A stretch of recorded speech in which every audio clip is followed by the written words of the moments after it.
mulai awal Juni atau mungkin akhir Mei sampai Juni itu ketika survei dilakukan, ekonominya memburuk, pada saat yang sama kesehatan juga memburuk, sehingga penderitaan masyarakat terasa double itu.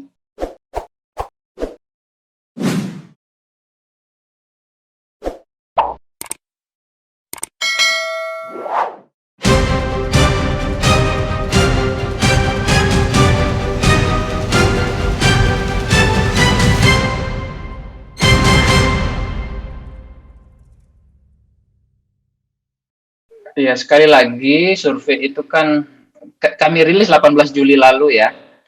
Tetapi itu kan dilakukan akhir Juni atau tepatnya 20 sampai 25 Juni itu sebelum PPKM darurat resmi diberlakukan.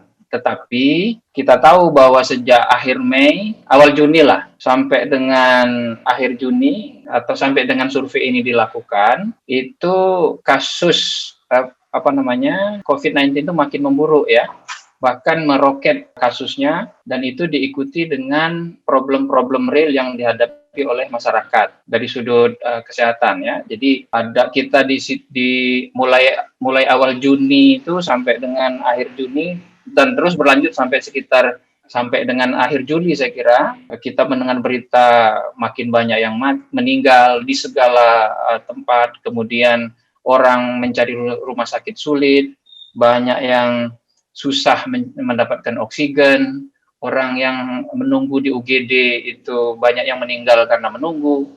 Jadi intinya ada kesulitan-kesulitan akibat tanda kutip amukan dari virus COVID-19 ini, yang kata para epidemiolog itu terkait dengan dua hal ya.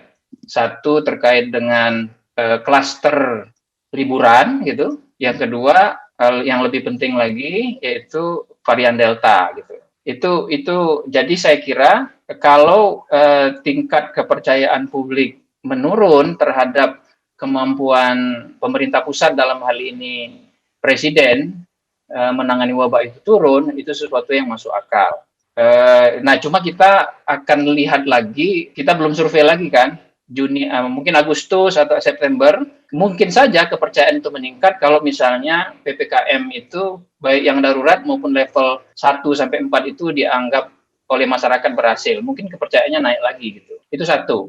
Yang kedua, tingkat kepercayaan itu turun bisa jadi juga karena kami juga menanyakan persepsi ekonomi masyarakat, Bang Rocky.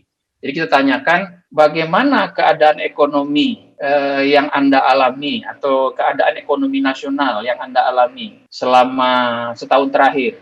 Pada Juni, survei Juni yang kita temukan itu, keadaan persepsi negatif terhadap ekonomi itu meningkat lagi. Masih negatif, tapi negatifnya meningkat lagi. Sebelumnya itu kan sangat negatif waktu PSBB 2020. Lalu ketika PSBB dibuka, itu kemudian persepsi negatifnya itu masih negatif, tapi tingkat negatifnya turun. Jadi ada semacam perbaikan ekonomi. Nah, tetapi ketika dibandingkan antara Januari 2021, Desember 2021 surveinya, dibandingkan dengan Juni 2021, jumlah orang yang mempersepsi negatif situasi ekonomi itu meningkat lagi. Jadi dengan kata lain, kalau kita mau bunyikan data itu, 6 bulan terakhir, terutama Juni itu, masyarakat mengalami pemburukan ekonomi. Pada saat yang sama, masyarakat menghadapi pemburukan akibat atau dampak dari COVID-19. Jadi gabungan dua hal itu, saya kira, antara lain bisa menjelaskan mengapa masyarakat kemudian tingkat kepercayaannya kepada kemampuan pemerintah menangani wabah itu menjadi turun sampai pada level yang di bawah 50% ya. Mengapa itu bisa menjadi berpengaruh, menjadi penyebab? Karena kan menangani pandemi ini pasti menyangkut dua hal, soal ekonominya dan soal kesehatannya. Nah, pada katakanlah mulai awal Juni atau mungkin akhir Mei sampai Juni itu, ketika survei dilakukan, ekonominya memburuk, pada saat yang sama kesehatan juga memburuk. Sehingga penderitaan masyarakat terasa double, sehingga wajar kalau kemudian masyarakat menganggap berarti kemampuan pemerintah menangani masalah pandemi ini tidak bisa diandalkan, sehingga yang percaya dan kemampuan itu terhadap presiden untuk menanganinya menjadi menurun tajam. Nah, tingkat kepercayaan dalam menangani wabah ini penting karena dua hal minimal. Satu, tadi dibilang oleh dulur saya Bung Refli, bahwa kinerja pemerintah selama pandemi ini ukuran utamanya adalah penanganan wabah kan? Karena yang lain-lain kan di-refocus semua isu-isu yang lain. Jadi kalau tingkat penanganan wabah itu dianggap buruk oleh masyarakat, maka itu kemungkinan besar tingkat kepercayaan kepada pemerintah secara keseluruhan menjadi kemungkinan rendah juga, meskipun masih harus kita lihat ya. Kemudian yang kedua, penanganan pandemi ini kan tidak bisa mengandalkan pemerintah sendiri. Pemerintah harus mengajak masyarakat. Pemerintah harus meyakinkan masyarakat bahwa vaksinasi misalnya atau pembatasan sosial misalnya dan segala macam penyekatan mobilitas itu harus didukung oleh masyarakat. Kalau tingkat kepercayaannya di bawah 50%, itu berarti kan sulit untuk mengajak masyarakat untuk ikut berpartisipasi. Itu berarti nanti makin sulit kita menyelesaikan masalah ini. Misalnya, di satu sisi masyarakat susah makan, di sisi lain mereka dibatasi. Kalau dia dibatasi dengan PPKM darurat misalnya, tapi makannya tidak dijamin, ya mereka melawan. Misalnya gitu. Jadi persoalan-persoalan seperti itu menjadi hal yang penting saya kira untuk diketahui seharusnya sudah diketahui oleh pemerintah. Karena kalau kita perhatikan sejak menjelang akhir Mei itu para ahli kesehatan epidemiolog sudah mengingatkan pemerintah, kan sudah teriak-teriak mereka harus antisipasi soal klaster liburan dan varian Delta yang kemungkinan masuk dari India. Tapi tampaknya ya itu tadi penanganan pemerintah, kalau orang Amerika bilang wishy-washy, nggak jelas antara gamang antara ekonomi di depan atau kesehatan di depan misalnya, sehingga tanggung cara penyelesaiannya. Mungkin itu dulu, Bung Refli. Ya, luar biasa ya, Bung Jayadi. Ada satu soal ya, apakah angka di bawah 50% itu angka yang luar biasa atau angka yang biasa-biasa saja untuk konteks saat ini? Mungkin agar orang ada imajinasi, wah ini sebenarnya pemerintah sedang berada di tubir jurang atau pemerintah sebenarnya di daerah yang landai saja. Silakan. Saya kira itu warning yang serius sekali ya terhadap pemerintah. Kenapa? Biasanya, Bung Repili, kita juga sama-sama belajar di ilmu sosial, kepemimpinan segala macam ya, bahwa biasanya di dalam suasana krisis, masyarakat negara itu cenderung bersatu di bawah kepemimpinan yang solid.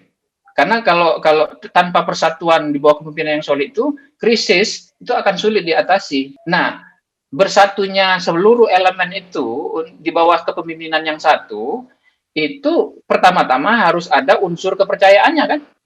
Minimal kepercayaannya itu harus mayoritas, minimal. Lah kalau kepercayaannya minoritas, meskipun yang menyatakan benar-benar nggak percaya itu juga masih 20-an% kalau di Juni itu. Cuma 20% itu meningkat. Biasanya itu yang tidak percaya itu cuma 10-an%, Bung Refli, dalam survei-survei kita. Nah di Juni itu meningkat, double dia, menjadi 22% yang tidak percaya. Yang lain itu ragu-ragu, antara percaya nggak percaya gitu. Tapi itu indikasi bahwa tingkat kepercayaan mayoritas yang diperlukan oleh pemerintah untuk menyatukan masyarakat di bawah satu kepemimpinan, satu gerak pemerintah dalam menangani wabah ini minim. Jumlah minimalnya tidak dipenuhi, berarti itu ada problem yang cukup besar. Nah, masalahnya tentu harus dicek apakah nanti mungkin Bang Rocky lah itu ya, yang pinter menguliknya.